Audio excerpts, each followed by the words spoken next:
नमस्ते दोस्तों, यारी द फ्रेंडशिप यूट्यूब चैनल में आप सभी का एक बार फिर से स्वागत है। दोस्तों, आज हम लोग बात करेंगे यूक्रेन में फंसे उन इंडियंस के ऊपर जो कि वॉर को लेकर के काफ़ी गंभीर नहीं थे और उनको देखकर तो ये लगता है कि जैसे कि उन्हें बस हर चीज़ का मजाक उड़ाने में ही बड़ा मज़ा आता है। जब तक संकट में नहीं थे तब तक वो लोग मौजी मौजी कर रहे थे और जैसे ही संकट में आए मोदी मोदी करने लगे। तो दोस्तों, आइए पहले जानते हैं क्या वाकई में 24 फरवरी से स्टार्ट ये रशिया और यूक्रेन का जो वॉर हुआ है, क्या इसके पहले सच में भारत की सरकार ने क्या कोई एडवाइजरी जारी की थी या नहीं जारी की थी। पहले आइए इस पर चर्चा करते हैं। जैसा कि दोस्तों आप स्क्रीन में देख सकते हैं कि 15 फरवरी को भारत की सरकार ने पहली बार ये एडवाइजरी जारी कर दी थी। 24 फरवरी से वॉर स्टार्ट हुआ है दोस्तों, और भारत की सरकार ने 15 फरवरी को ही ये एडवाइजरी जारी कर दी थी और इंडियन नेशनल्स को, मोस्ट ऑफ देम वहाँ पर स्टूडेंट्स थे, उनसे रिक्वेस्ट करी कि भैया जल्दी से जल्दी यूक्रेन छोड़ करके देश वापस आ जाओ। 16 फरवरी को क्या किया भारत ने, cap on passengers removed under air bubble agreement. इसका मतलब होता है कि दोस्तों कोरोना काल में आपको मालूम है कि किसी भी दो देश के बीच में रेगुलर फ्लाइट्स नहीं चल रही है। बहुत वंदे भारत के अंतर्गत बहुत सी फ्लाइट्स को अलग अलग कंट्री से जोड़ा गया है, रेगुलर फ्लाइट्स नहीं है। उस कैप को हटा दिया गया था ताकि कुछ ज़्यादा फ्लाइट्सें इंडिया यूक्रेन के बीच में उड़ाई जा सके। लेकिन क्या, तो जब भारत की सरकार 15 फरवरी, 16 फरवरी, 18 फरवरी को एयर इंडिया की फ़्लाइट अनाउंस की गई, एक्स्ट्रा फ्लाइट्स अनाउंस की गई 22, 24 और 26 के लिए, ताकि और भी लोगों को लाया जा सके। 20 फरवरी को एयर इंडिया की फ़्लाइट को पोस्टपोन कर दिया गया क्योंकि यूक्रेन से भारत के लोग आ ही नहीं रहे थे, तो पोस्टपोन कर दिया गया। फिर 22 को एडवाइजरी जारी की। तो खैर इन बीच आपको ये वीडियो ज़रूर देखना चाहिए कि भारत के जो नौजवान हैं वो उस बीच वहाँ कर क्या रहे थे। क्या वो इस चीज़ को गंभीरता से ले रहे थे, क्या वो अपने तरफ से कोई भी प्रयास कर रहे थे और इस बात को मान भी रहे थे कि भारत के लोग एडवाइजरी जारी कर भी रहे कि नहीं। क्योंकि 24 फरवरी के बाद जब रशिया ने अटैक कर दिया तब बहुत से स्टूडेंट्स का ये भी कहना था कि एडवाइजरी तो भारत की सरकार ने कभी जारी ही नहीं की थी। इसलिए मैं जानबूझकर आपको एनडीटीवी का ये आपको मैं न्यूज़ दिखा रहा हूँ, क्योंकि आपको तो मालूम है कि एनडीटीवी सरकारों के खिलाफ खड़ी रहती है और ख़ास करके भारत की केंद्र सरकार के खिलाफ तो वो हमेशा ही खड़ी रहती है। भले सरकार कुछ अच्छा करे बुरा करे, पर एनडीटीवी का एक अपना ही एजेंडा और प्रोपेगेंडा चलता है, वो आपको मालूम है, ये दुनिया से छुपा भी नहीं है। तो मैं एनडीटीवी अगर ये सारी टाइमलाइन दे रहे हैं तो आप समझ सकते हैं कि एनडीटीवी जब ये टाइमलाइन दे रहे हैं तो मतलब भारत की सरकार ने की ही होगी। ऐसा तो नहीं है कि एनडीटीवी को अचानक से लगा कि भारत की सरकार के बारे में कुछ अच्छा लिख दे, तो ऐसा तो है नहीं। तो एनडीटीवी ने ये सारा कुछ छापा है, तो आप देख सकते हैं कि ये सब कुछ भारत सरकार ने पहले से कर रहा था। तो फिर भारत से गए यूक्रेन के छात्र उस समय क्या कर रहे थे, इस वीडियो से आप समझिए। जाके सो जाना, कुछ नहीं होना।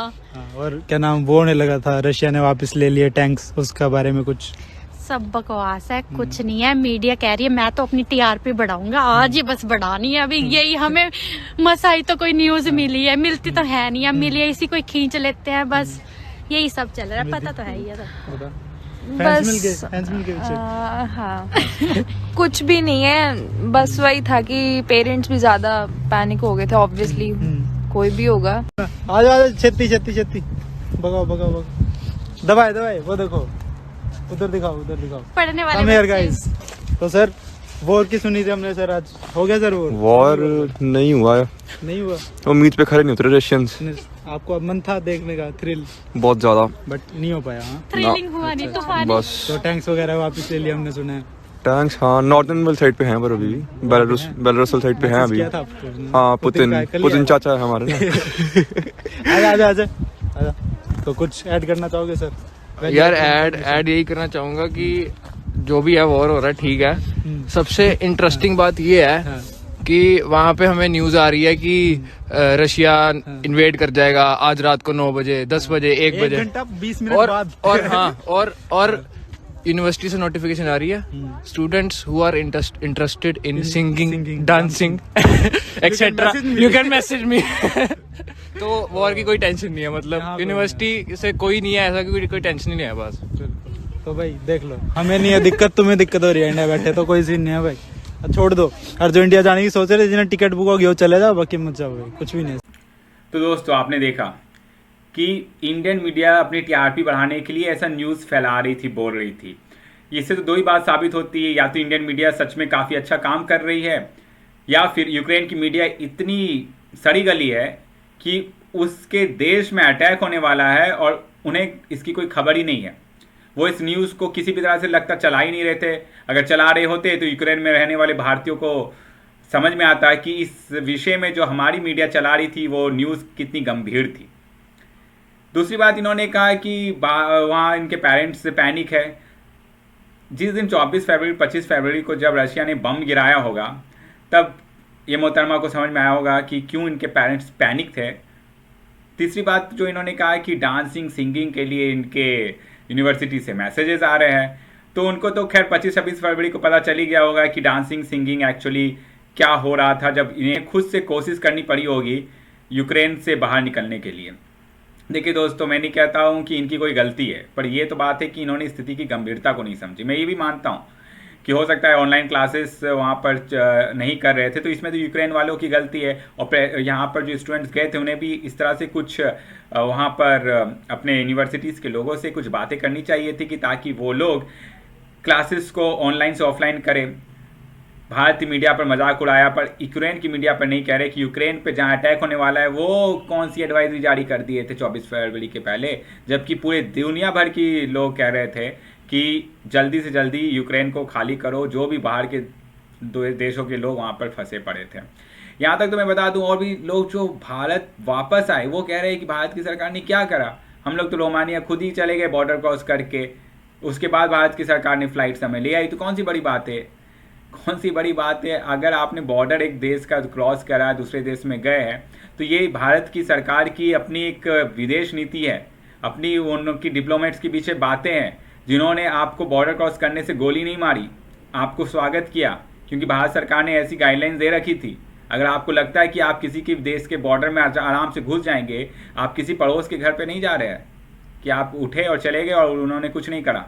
आप किसी भी देश के बॉर्डर क्रॉस कर देंगे और वो आपके स्वागत कर लेंगे। आपको ये मजाक लग रहा है?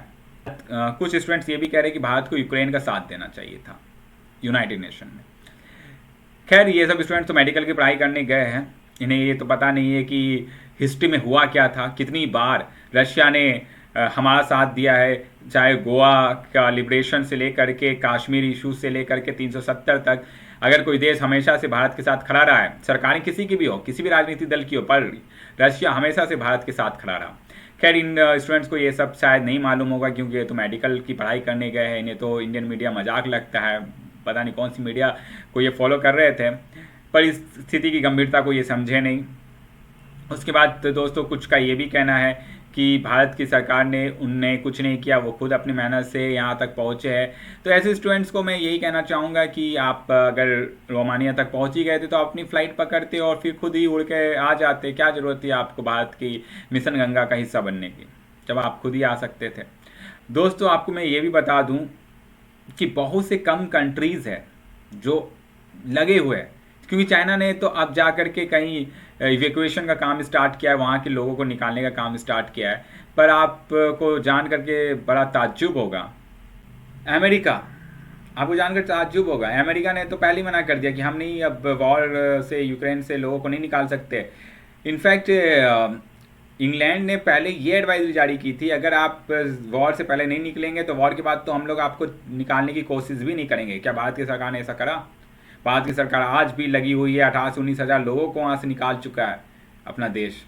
तो आप कहीं भी जाए, मानता हूँ कि आप यूक्रेन में हैं, लेकिन इसका ये मतलब नहीं था दोस्तों कि आप इस तरह से स्थिति को समझे नहीं और गंभीरता को समझे नहीं, और ऊपर से मजाक उड़ाए इंडियन मीडिया का, इंडियन लोगों के, अपने पेरेंट्स के पैनिक होने के रीजंस के।